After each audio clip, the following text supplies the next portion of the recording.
Champions লিগের রাতে বড় ধাক্কা খেল বার্সেলোনা। রীতিমতো শোচনীয় পারফরমেন্স দিয়েছে বার্সা। দর্জন নিয়ে খেলে 3-0 গোলের বিধ্বস্ত দলটা লড়াইয়ের চিহ্ন দেখতে পাওয়া যায়নি।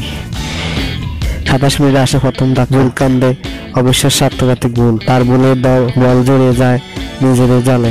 চেলসি পায় প্রথম লিড, বার্সেলোনা পড়ে যায় চাপে। দ্বিতীয়ার্ধে আসে ব্রাজিলিয়ান বিশ্ববালক তরুণ এস্তেবাও একাই 3 জনকে ডিফেন্স করে কাটিয়ে দুর্দান্ত গোল। চেলসি লিড তারা 2-0। স্টেডিয়ামে তখন পেটে পড়ে উল্লাসে। তারপর পরেই আরেক ধাক্কা, 2টি হলুদ কার্ডে রোনালদো আরেহো ম্যাচ ছাড়তে বাধ্য।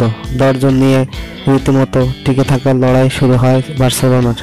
সেই দিকে ল্যাম ডিফেন্ড স্কোর লাইন বার করায় 3-0-তে। ভিআর চেক করার পর গোলটির স্বীকৃতি পায়, আর তখনই ম্যাচ শেষ হয়। পুরো ম্যাচে ছাড় পায়নি বার্সেলোনা, বল দখল ছিল। বল দখল ছিল ঠিকই, কিন্তু আক্রমণে ছিল পুরোপুরি নিয়ন্ত্রণ। অন্যদিকে চেলসি এগিয়ে গেল পরের রাউন্ডের খুব কাছে, আর বার্সেলোনা আবারও বড় ম্যাচে ব্যর্থ। ফুটবল আপডেট পেতে সাবস্ক্রাইব করতে ভুলবে না।